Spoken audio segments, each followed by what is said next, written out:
Mener des entretiens pour recueillir les bonnes pratiques et rédiger des études de cas. Les informations que vous recueillerez sur les bonnes pratiques seront principalement extraites des interviews des différents acteurs qui sont associés à ces pratiques ou qui en ont ressenti l'impact. Afin d'avoir une image plus complète du programme ou du service sur lequel vous vous documentez, ces acteurs peuvent donc être ceux qui ont mis en œuvre une bonne pratique, des membres de la communauté qui en ont bénéficié, des membres de la société civile qui ont joué un rôle dans la définition des bonnes pratiques ou encore les autorités locales d'une communauté où la bonne pratique en question a été mise en œuvre.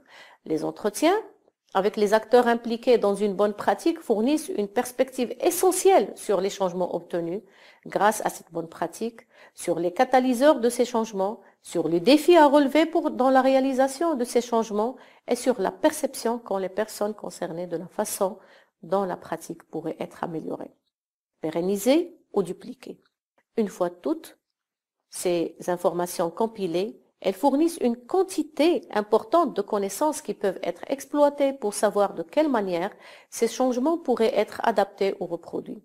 Discuter avec les personnes lors des entretiens et des groupes de discussion vous permet également de réaliser une synthèse des modèles, des thématiques, des perspectives et des perceptions diverses qui enrichiront l'analyse des bonnes pratiques.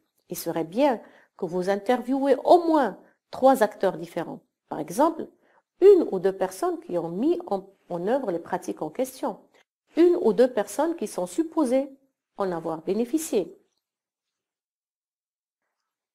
Les principaux éléments que vous devrez prendre en compte, c'est présentez-vous et expliquez l'initiative Making It Work avant de commencer l'entretien.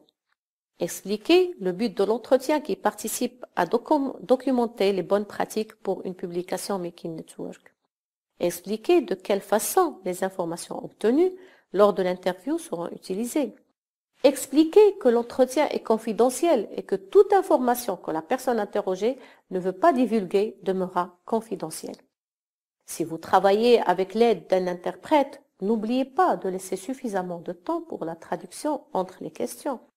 Si vous travaillez avec un interprète en langage des signes, n'oubliez pas de laisser suffisamment de temps pour la traduction gestuelle entre les questions.